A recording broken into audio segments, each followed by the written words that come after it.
Hello tout le monde, j'espère que vous allez bien, je suis trop contente de vous retrouver dans cette nouvelle vidéo parce qu'aujourd'hui on se retrouve dans la partie 2 de recommandations de livres. Si vous n'avez pas vu la partie 1, je vous invite à aller la voir. Je suis trop contente de faire cette vidéo parce que comme vous le savez j'adore la lecture, donc je suis trop contente de pouvoir vous partager ça. En plus la première édition vous a plu je pense, donc I'm happy, je suis contente. Bah écoutez, on va pas plus blablater.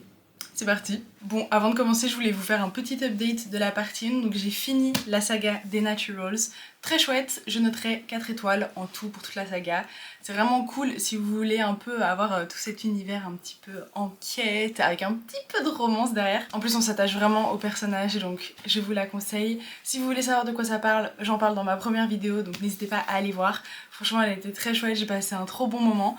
Et je suis très contente de les avoir lus, en plus ils sont très beaux. Donc, Et sinon on a aussi eu le dernier livre de la trilogie Westwell, je les ai finis. Franchement, le tome 1 restera mon préféré, vraiment je vous le conseille à 100%. C'était le meilleur, pour moi c'était vraiment le meilleur. Vous pouvez juste lire le tome 1 mais du coup vous n'aurez pas la fin de l'enquête de ce qui se passe vraiment. Pour ça il faut lire les 3 tomes, mais franchement le tome 1 c'était le meilleur. Le tome 1 j'avais mis 5 étoiles, le tome 2 j'ai mis 4 étoiles et demie et le tome 3 j'ai mis 4 étoiles. Donc voilà, non franchement c'était trop cool, je suis trop contente d'avoir lu cette trilogie franchement, mais c'est vrai que le premier était le top du top, franchement je me souviens j'étais vraiment en mode ah oh my god.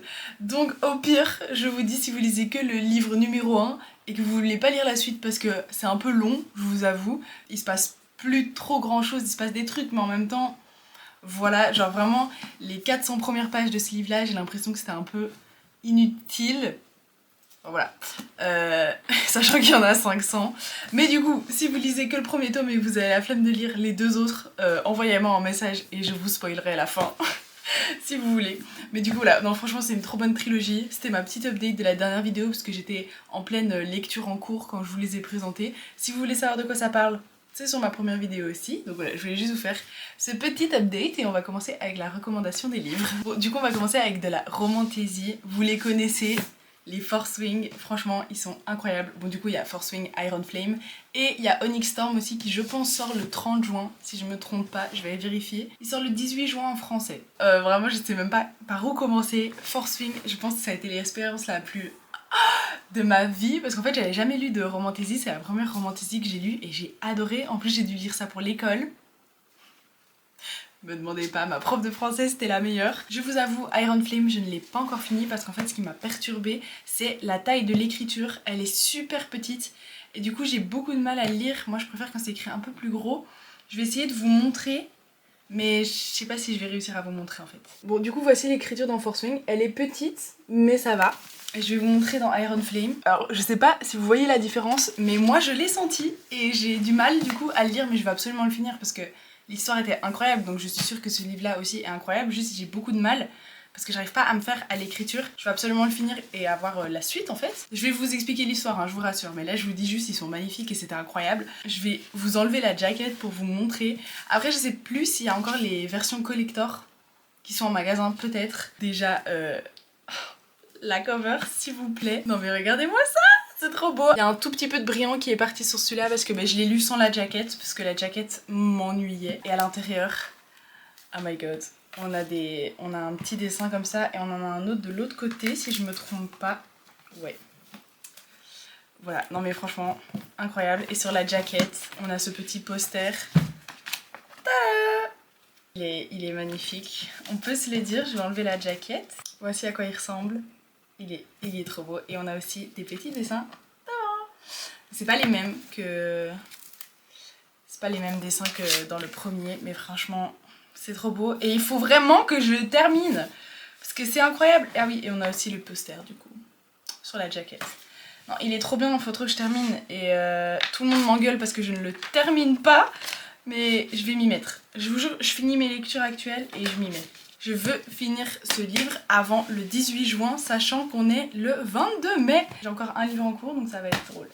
Bref, je vais arrêter de blablater, je vais vous expliquer l'histoire parce que sinon voilà. Juste pour les fantaisies, je vous avoue, je vais lire sur mon téléphone parce que j'ai trop du mal à expliquer de moi-même. je connais toute l'histoire, mais j'ai trop du mal à expliquer parce que c'est une fantaisie. Et du coup, j'ai l'impression que je me perds dans le monde, c'est n'importe quoi. Et ça me fait bizarre en fait de lire mon téléphone, on dirait que j'ai pas lu le livre. Mais je vous jure, en fait, c'est juste, j'ai trop du mal. Je suis en mode, oui, donc ils vont dans une école où ils apprennent à monter des dragons. Et enfin, vraiment, j'ai l'impression que je dis n'importe quoi. Enfin, c'est. No way. Donc bon, du coup dans Force Wing on va plonger dans un univers où il y a des dragons et des élèves qui vont apprendre à monter les dragons. Donc ils sont dans une école qui s'appelle le Basquiat War College et on va suivre Violette Sorrengail qui a 20 ans et qui n'était pas du tout destinée à monter des dragons. Je vais vous expliquer pourquoi. Elle voulait une existence tranquille de scribe. Parce qu'en fait, dans l'école, il y a 4 cadrans. Et du coup, dans l'école, il y a les cavaliers, donc tous ceux qui montent les dragons. Il y a les scribes, ça c'est vraiment tous dans les histoires du passé. C'est vraiment entouré de livres, ils lisent et ils décryptent un petit peu les histoires du passé. Ensuite, on a les guérisseurs, donc eux, ils vont soigner du coup les gens, ils vont les guérir. Étonnant. On a les fantassins. J'ai l'impression que les fantassins, on n'en parle pas vraiment dans le livre, je vous avoue. J'ai aucun souvenir qu'on parlait d'eux. Ça se trouve, je me trompe. Après, je l'ai lu il y a plus de 1 an. Donc c'est peut-être ça aussi, mais j'ai aucun souvenir qu'on parle d'eux dans le livre. Et du coup, de base, Violette, elle voulait être scribe, elle voulait être entourée des livres parce que son père avait fait la même chose. Mais dans sa famille, sa mère et sa sœur, elles étaient cavalières. Donc c'est un peu... Mais du coup, sa mère, qui est la directrice de l'école, elle va lui dire... Non, tu vas être cavalière, tu vas monter des dragons alors qu'elle est comme ça, elle se casse un os en 2 secondes, elle est vraiment en mode ah, maman, pourquoi tu me fais ça? Tu veux que je meure en fait? Une mère que je n'aimerais pas avoir. Et du coup, Violette va devoir entrer à l'école pour devenir dragonnière et non scribe, sachant que dragonnière c'est vraiment genre super dangereux. Violette, comme je vous l'ai dit, elle est très fragile, etc. Elle se casse très facilement, on va dire, on dirait que je parle d'un objet, mais vous voyez les gens qui sont super sensibles, ils vont se casser un os super vite, ils vont marquer super vite, enfin bref. Elle est tout ça. Et ceux qui l'entourent sont prêts à la tuer pour améliorer leurs chances. Parce qu'il y a un certain nombre de dragons et un certain nombre d'élèves. Il y a beaucoup plus d'élèves que de dragons, donc...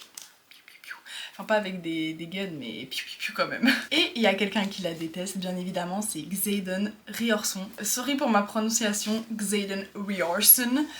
Il la déteste. Pourquoi? Parce que sa mère a tué son père. Super. Et du coup il déteste la fille de la mère parce que c'est un peu comme la même personne entre guillemets, c'est pas du tout la même personne mais vous voyez un peu les raccourcis qu'on fait facilement en mode j'aime pas cette personne mais du coup sa fille aussi je vais la détester, bah voilà c'est ça. Mais du coup vous vous doutez on va suivre Violette qui essaye de devenir cavalière, elle va devoir utiliser de son intelligence parce que du coup vu que la force n'est pas son premier atout, elle va devoir utiliser son intelligence pour un peu... Et ce que je vous ai pas dit du coup c'est que l'école est sur un continent, ils appellent ça le continent. Autour de l'école, dans les autres parties du continent, c'est la guerre. Vraiment, il y a tout le monde qui se fight, c'est vraiment pas chouette. Et à l'école, on les couve un peu en mode faut apprendre à vous battre, mais voilà quoi. Et Violette, elle va capter que l'école n'est pas très nette et elle va essayer de démêler tous les secrets. Bien évidemment, c'est un enemies to lovers. Voilà, je ne vous spoil pas littéralement, c'est le enemies to lovers. Je pense qu'il y en a peut-être des meilleurs, mais moi j'ai adoré. Vraiment, je suis en mode vraiment, je sais pas ce que je peux vous dire pour lire ce livre. Je sais pas si mon résumé était bien, même si je l'ai lu, je sais pas s'il était bien. Mais foncez, vous n'allez pas du tout regretter. Déjà, ils sont magnifiques. Voilà, on peut se le dire. Mais vous allez pas du tout regretter, c'est une expérience. C'est une expérience à vivre, à lire, c'est incroyable. Et du coup, Iron Flame, je peux pas trop vous expliquer parce que littéralement, j'ai lu 200 pages sur... 700. J'ai lu 200 pages sur 700, donc je peux pas vraiment vous expliquer, mais c'est la suite de Force Wing. De toute façon, je pense que si je vous explique, je vous spoil Force Wing, donc voilà, mais vraiment, n'hésitez pas, allez-y. C'est ma meilleure lecture de 2024, lisez ce livre, c'est incroyable. Alors dans ma palle, j'ai aussi d'autres livres de romantaisie, j'ai les ACOTAR, bien évidemment, que je vous conseille aussi, même si je ne les ai pas lus, on n'entend que du bien, donc franchement, n'hésitez pas, je vous donne un petit peu d'autres alternatives. J'ai aussi la trilogie, je pense que c'est une trilogie, j'ai aussi la trilogie Powerless, donc voilà, je vous donnerai un update quand je les lirai, mais voilà, je vous donne 2-3 autres alternatives. Je pense que Powerless, il y a beaucoup moins de romance, donc c'est plus une fantaisie. La romance est vraiment genre petite, si je me trompe pas, alors qu'à Cotard, il y a beaucoup de romance. C'est romance, Taisy. Vraiment, Taisy, il est tout petit. Je vous donne 2-3 alternatives si vous voulez pas lire Force Wing. Je vous mettrai aussi des petites vidéos de recommandations de romantaisie dans la description.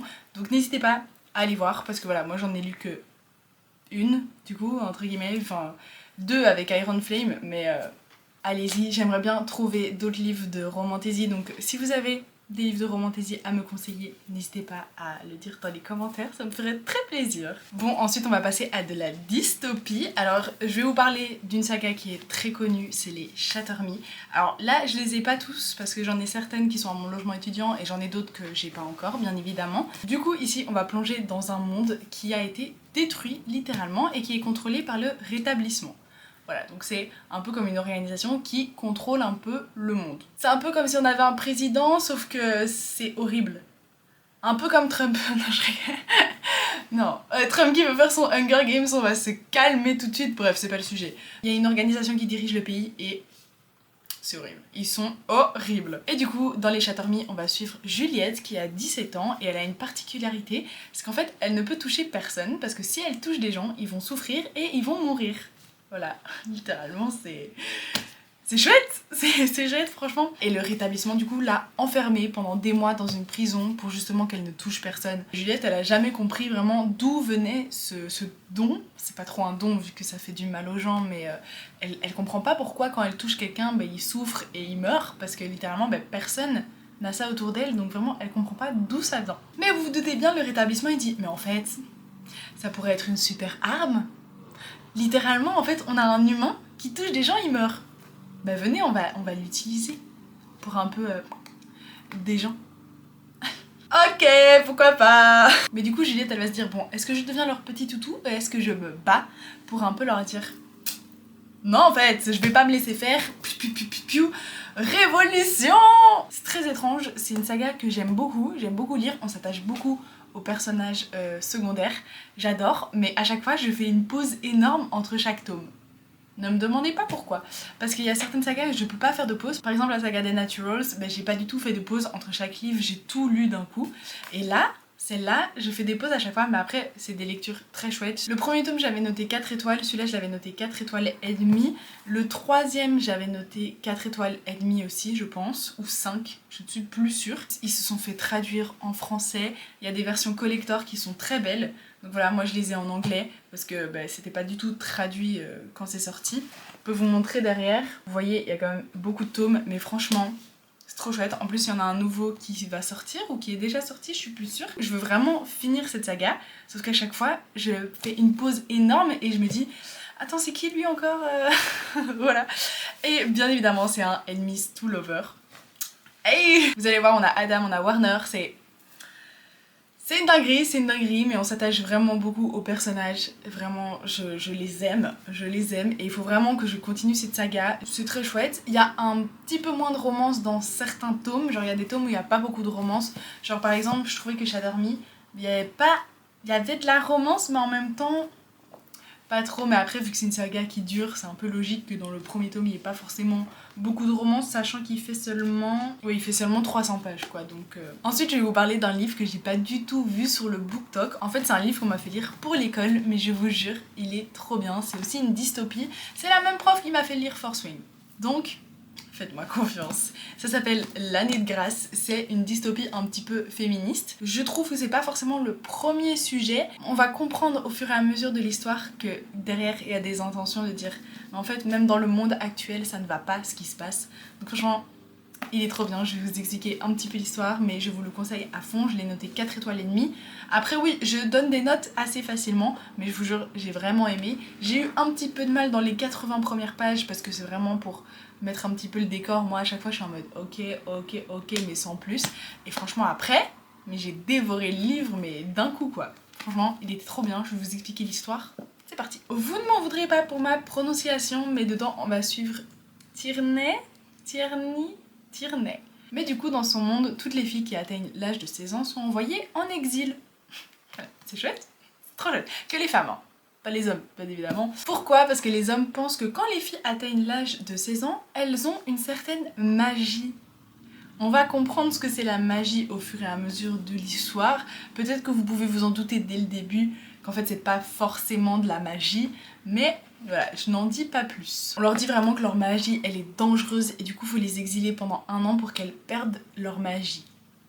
Bien évidemment, cet exil, c'est en pleine nature, littéralement dans une forêt où il y a des choses très bizarre. Vraiment la forêt dans laquelle ils sont envoyés c'est un peu comme la forêt interdite d'Harry Potter. Si vous voyez ce que je veux dire, il y a des trucs très bizarres. Mais du coup, Tierney, elle croit pas trop qu'elle a de la magie, vraiment elle est en mode mais guys, moi il y a rien qui a changé chez moi, vraiment je suis toujours la personne que j'étais quand j'avais 15 ans et 364 jours. Littéralement, je suis la même personne, je vois pas pourquoi à mes 16 ans, ben, je détiens une magie que moi je ne ressens pas quoi. Et du coup, elle est terrifiée parce qu'elle se dit punaise, je vais devoir survivre en exil parce que bien évidemment, il y a des gens qui meurent vu qu'ils sont en pleine nature, elles doivent se démerder. Dans ce livre, on va la suivre pendant toute son année de grâce parce qu'ils appellent l'exil l'année de grâce. Et franchement, je vous jure, c'est trop bien. Au début, j'étais vraiment dubitative, je suis en mode et puis en fait, j'ai avalé ce livre. Il y a aussi une romance interdite dedans. Voilà, je n'en dis pas plus, mais franchement c'est très chouette. Et ensuite, comment parler de dystopie sans parler des Hunger Games? Est-ce qu'on peut parler de cette version collector aussi, s'il vous plaît? Elle est trop belle, je l'ai reçue à Noël, mais vraiment j'ai crié. Je vais vous montrer un peu la tête des livres, ils sont magnifiques. Bon du coup, il y a un 5e tome qui est sorti là il y a un mois, qui n'est pas du coup dans la version des livres que j'ai, mais c'est pas grave.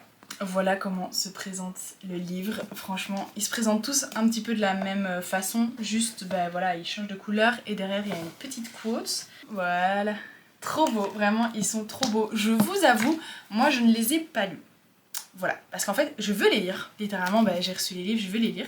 Mais déjà j'ai trop peur d'ouvrir ces livres, littéralement ils sont tellement beaux que j'ose même pas les sortir de chez moi par exemple. Donc si je les lis vraiment ce sera pendant l'été. C'est écrit super grand, vous vous imaginez pas. Là il y a 470 pages. Vous voulez voir l'écriture? Voilà, littéralement il y a 4 phrases par page. Donc franchement je suis sûre que je vais les lire super vite. Lola elle me dit lis-le, lis-le, lis-le. Parce qu'il n'y a pas tout dans les films. Et elle m'a lu des passages des livres. J'étais en mode oh my god, pourquoi ils ont pas mis ça dans les films? Mais du coup je veux vraiment les lire parce qu'en plus des fois ça peut être plus facile aussi pour comprendre le monde parce que j'ai déjà vu le film donc je peux tout m'imaginer un petit peu comme les films. Mais il faut absolument que je les lise, mais je vous les conseille de ouf parce que bah, c'est les Hunger Games en fait. C'est incroyable et je fais confiance à Lola, c'est ses livres préférés et bah déjà que les films sont incroyables alors je vois pas pourquoi les livres le seraient pas, donc je vous les conseille aussi si vous savez pas trop quoi lire en dystopie. Ce coffret c'est toute ma vie, il faut absolument que je les lise, je vais les lire parce que vraiment comme je vous dis, bah, y a 4 phrases écrites par page et bah, ils font que 450 pages mais bah, y a pas grand chose qui est écrit par page donc je suis sûre que je lirai ça super vite quoi. Si vous voulez cette version collector, je pense qu'elle est toujours disponible à la Fnac, moi quand je les ai eus ils étaient en rupture de stock, c'était le dernier. J'ai trop de chance mais maintenant c'est de retour, juste les livres sont en anglais. Voilà. Juste comme ça vous savez. Je vous explique pas trop l'histoire parce que bah, vous avez sûrement vu les films. Voilà, en plus bah, si je vous explique l'histoire c'est l'histoire des films. Donc voilà, je trouve ça un petit peu inutile de vous expliquer l'histoire. Mais il faut que je les lise et il faut que vous les lisez parce qu'apparemment ils sont incroyables et il y a beaucoup plus de romances dans les livres. Lola m'a lu des trucs, je suis en mode ah, oh mon dieu. Oh mon dieu. Maintenant j'ai un livre à vous présenter dans la catégorie roman historique, donc c'est les 7 maris d'Evelyn Hugo que j'ai aussi dû lire pour l'école. Sorry mais j'ai pas la meilleure prof en fait. Madame je vous sauce mais vous êtes incroyable. Du coup dans ce livre on va suivre Evelyn Hugo qui est vraiment une star des années 80. Littéralement c'est un peu... Je pense si je me trompe pas que ça a été inspiré un peu de Marilyn Monroe mais j'ai peur de dire des bêtises donc... Ne prenez pas en compte si c'est faux, s'il vous plaît, ou corrigez-moi dans les commentaires. Le livre est trop beau, moi j'ai la version collector. Il y en a une nouvelle qui est sortie, je suis trop jalouse. On enlève la jaquette, le livre il est juste vert quoi.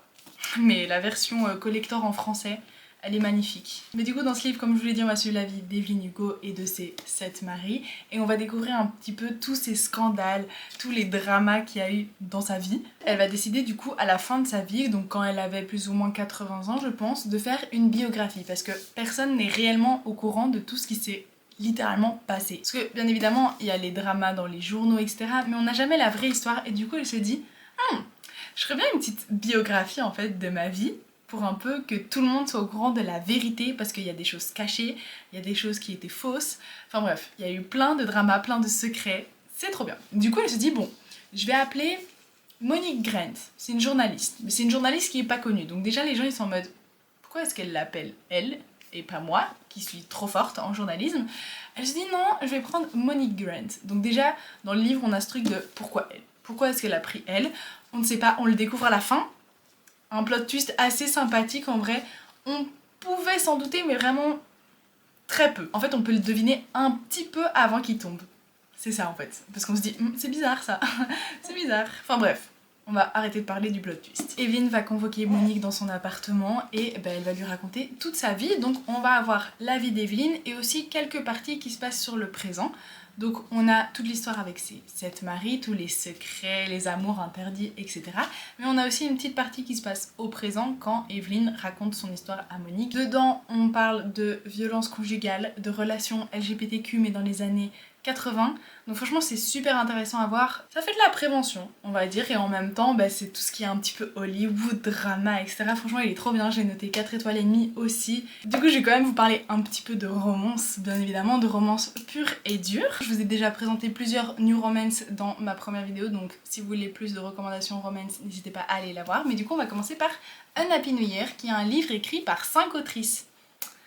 On pourrait se dire que ça va être un petit peu tiré par les cheveux, mais franchement c'est très bien fait. En fait le livre est divisé en 5 parties parce qu'en fait on va suivre 5 sœurs et du coup une sœur a été écrite par une autrice et à la fin on a les 5 sœurs et c'est pas du tout bizarre de changer d'autrice. Franchement j'ai pas du tout senti que c'était pas la même personne qui écrivait.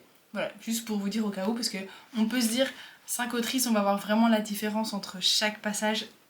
Non franchement moi c'est passé comme une lettre à la poste, c'était trop bien, j'ai pleuré. Pour vous dire j'ai pleuré et je pleure pas forcément super facilement sur les livres donc... Du coup dans ce livre on va suivre les sœurs Scott et elles ont perdu leur maman d'un cancer. C'est pas chouette. Le cancer c'est nul punaise. Et leur père va leur dire bon venez on se retrouve pour le nouvel an et on va fêter ça en famille dans la maison familiale. Mais du coup c'était aussi la maison de la mère. Donc les filles elles vont avoir une sorte de deuil en revenant chez elles. Parce que vu qu'elles sont quand même assez âgées, elles ont toutes pris leur indépendance. Revenir dans la maison où leur mère a vécu toute leur vie et voir qu'elle est plus là, ça fait un coup, on peut se douter. Dedans, il y a 5 histoires de romance très différentes, donc je vais vous faire un petit peu le topo de chaque histoire. Du coup, d'abord, on va suivre Fallon, qui est obligée de vivre avec son mari alors qu'ils se sont séparés. Donc vous vous doutez bien, un petit peu problématique. Et je trouve ça vraiment chouette parce que dans les romances, on n'a pas souvent des relations qui sont déjà construites et qui après se cassent. Donc je trouve ça sympa à voir aussi parce que dans les romances de base on voit juste un nouveau couple, toute la phase de flirt et puis ils se mettent ensemble et peut-être ils se marient. Mais on voit jamais un mariage qui après se détruit. Donc je trouvais ça sympa en vrai de voir un petit peu cette version là. Après il y a sûrement des livres sur un mariage qui après se détruit mais on n'en voit pas beaucoup. D'habitude c'est vraiment des nouvelles romances qui commencent, le flirt etc. Et puis il y a un truc et puis ils se remettent ensemble. C'est souvent ça. Ensuite, on va suivre Amy qui travaille pour Satan en personne. Elle déteste son boss, sauf que elle va vouloir quitter le travail pour rejoindre la maison familiale pour le nouvel an, sauf qu'il va y avoir une tempête et c'est son patron qui va devoir l'emmener parce que tout ce qui est train, etc. est bloqué. Je pense qu'il y avait un souci comme ça et son patron va devoir l'emmener. Donc son patron va aussi passer le nouvel an avec eux. Vous allez voir, vous vous doutez où ça va, mais vous allez voir. Ensuite, on va suivre Ivy, qui est meilleure amie avec Connor, et depuis leur enfant, ils se chamaillent, ils sont des défis, etc. Sauf que, au fur et à mesure des années, best friends to lover, en fait. Ensuite, on a Taylor, qui est une star internationale. Où est venue l'idée du nom, s'il vous plaît? C'est une chanteuse internationale, donc... Je pense qu'on a une petite fan de Taylor Swift dans ce livre. Elle va avoir le syndrome de la page blanche, donc elle va plus savoir écrire. Elle est vraiment genre... vide, elle est HS, elle a plus aucune idée et elle va rencontrer son parolier et voilà, je ne vous dis pas la suite mais vous vous doutez bien que son parolier va l'aider à écrire des chansons et puis voilà, je ne dis pas plus. Et pour finir, on va suivre Hazel qui est lesbienne et qui a toujours été in love de sa meilleure amie, sauf que sa meilleure amie, on sait pas trop en fait. Donc voilà, on a vraiment plein de trucs, on a des romances hétéros, on a une romance lesbienne. On voit aussi ce passage de je l'aime mais est-ce qu'en fait elle m'aime aussi parce que je pense qu'elle aime les hommes. Puis on a le mariage, vraiment on a plein de tropes et je trouve ça trop bien. Donc je vous le conseille à fond, j'ai mis 5 étoiles aussi. C'était trop bien, j'ai pleuré comme je vous l'ai dit donc n'hésitez pas à aller le lire. Ensuite je vais vous parler d'un livre qui est un petit peu plus pour les jeunes ados entre guillemets. Donc on peut le lire à 14 ans, 13 ans, il n'y a pas du tout de spice dedans. Et moi je l'ai lu et j'étais vraiment touchée, j'ai pleuré pour vous dire aussi. Donc voilà, du coup on dirait que je pleure pour tous les livres, mais vraiment non, ça m'a trop touchée. Et en plus du coup il n'y a pas d'histoire, il n'y a pas de spicy, il n'y a rien, c'est juste l'histoire elle est trop touchante. Donc c'est 1000 baisers pour un garçon. Peut-être que vous en avez déjà entendu parler, il y a beaucoup de gens qui pleurent dessus et il y a beaucoup de gens aussi qui n'aiment pas. Littéralement, en fait je pense que ça passe ou ça casse. Je pense qu'il n'y a pas de milieu, mais moi j'ai adoré et je m'y attendais pas du tout. C'était une romance trop mignonne, je l'ai lue en vacances, enfin trop mignonne. j'ai pleuré mais vraiment super fort, je pense qu'il y a encore les traces de mes larmes dans le livre, mais il est vraiment trop mignon. Du coup dedans on va suivre Rune et Poppy qui sont amis depuis leur enfance. Ils vivent juste à côté l'un de l'autre, donc déjà trop chouette, trop chouette. Mon rêve, avoir ma meilleure amie qui habite juste à côté de chez moi, ce serait incroyable. Mais du coup depuis leur plus jeune âge il y a une connexion qui se crée entre eux, un amour, un vrai amour. Un amour d'enfance. Ils vont se mettre en couple depuis leur plus jeune âge et on va suivre un petit peu leur relation, sauf qu'à un moment Rune il va devoir déménager. C'est pas chouette, c'est vraiment pas chouette, donc il va partir, mais Poppy elle lui dit non mais t'inquiète, on va rester en contact et tout, on va tout faire pour être en contact. Donc Rune il va déménager et en fait à un moment ils vont perdre le contact et Rune il va pas trop comprendre pourquoi est-ce que Poppy ne lui parle plus, parce qu'elle lui avait promis en fait qu'elle allait rester en contact avec lui, et là d'un coup genre elle a coupé tout contact et elle lui répond plus du tout. Et du coup quelques années plus tard Rune peut enfin redéménager dans sa maison de base, entre guillemets, enfin la maison qui est à côté de celle de Poppy, et il va se dire mais je vais découvrir en fait pourquoi elle me parle plus, enfin qu'est-ce qui s'est passé pour qu'elle arrête de me parler, est-ce qu'elle a rencontré un nouveau gars, enfin qu'est pas ça. Qu'est pas ça. Du coup il va mener sa petite enquête pour savoir ce qui va se passer, il va le découvrir, c'est vraiment pas chouette, il va être choqué, il va être vraiment là en mode oh no way. Et franchement c'est brise-cœur en fait. C'est vrai que si vous voulez une romance toute mimi, bah oui, et en même temps bah, c'est trop triste. Donc j'avais mis 5 étoiles et en plus je pense qu'il y a un tome 2 qui est sorti, je ne l'ai pas lu parce que j'ai pas envie de me faire briser le cœur une deuxième fois. Donc moi je vais rester sur celui-là, mais il y a un tome 2 si ça vous intéresse. Et franchement il est trop chouette, je vous le conseille si vous voulez une petite romance mimi mais brise-cœur. Ensuite on a le nouveau livre de Quentin Jarnot, Jamais 203. Déjà est-ce qu'on peut parler de ce jeu de mots et de cette cover? Il est magnifique, je pense que c'est un des plus beaux livres que j'ai. Il est vraiment beau, enfin avec les forcing et tout ça, mes versions collector bien évidemment voilà. Mais en version brochée, je pense que c'est une des... Je pense que c'est une des plus belles covers que j'ai. Heureusement il est pas tombé sur les pages, il est tombé comme ça. Il est vraiment magnifique. Il est vraiment magnifique. C'est triste aussi, littéralement c'est une romance mais c'est triste aussi. Donc en gros dedans on va suivre Stella qui va avoir un rêve prémonitoire où elle va voir qu'elle meurt en fait. Littéralement elle va voir qu'elle meurt et elle voit que c'est le jour de son anniversaire. Donc elle se dit punaise. Comment ça je vais mourir, et elle y croit à 100%, genre elle est sûre parce qu'elle avait déjà fait des rêves prémonitoires dans le passé, donc elle s'est dit punaise je vais mourir à mon anniversaire et son anniversaire c'est dans 203 jours. Genre, je trouve ça dingue, le jeu de mots qu'il s'est dit, il s'est dit... Moi quand j'avais vu l'annonce de ce livre j'étais en mode ah le jeu de mots s'il vous plaît, c'est incroyable, et j'ai voulu l'acheter juste pour le jeu de mots et j'étais agréablement surprise. C'est la première lecture que j'ai fait d'un écrivain homme, je vous l'avoue.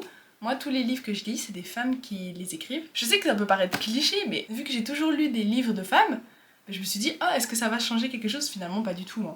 Littéralement, voilà, j'ai kiffé et puis c'est trop beau, c'est trop beau. Et du coup, Stella, elle vit avec son colocataire qui s'appelle Cole. Et du coup, Cole, il va se dire, bon, vas-y, je suis très cartésien, mais je vais la croire. On va se dire, why not? On sait jamais, imagine, c'est vrai, elle meurt vraiment, bah... je vais la croire. Il va la forcer à écrire une bucket list, donc si vous savez pas ce que c'est une liste où on écrit toutes les choses qu'on a envie de faire avant de mourir. D'habitude on n'écrit pas cette liste en sachant qu'on va mourir dans 203 jours, mais on écrit cette liste à un moment dans notre vie et on se dit ok, avant de mourir, même si je sais pas quand, je veux faire toutes ces choses là.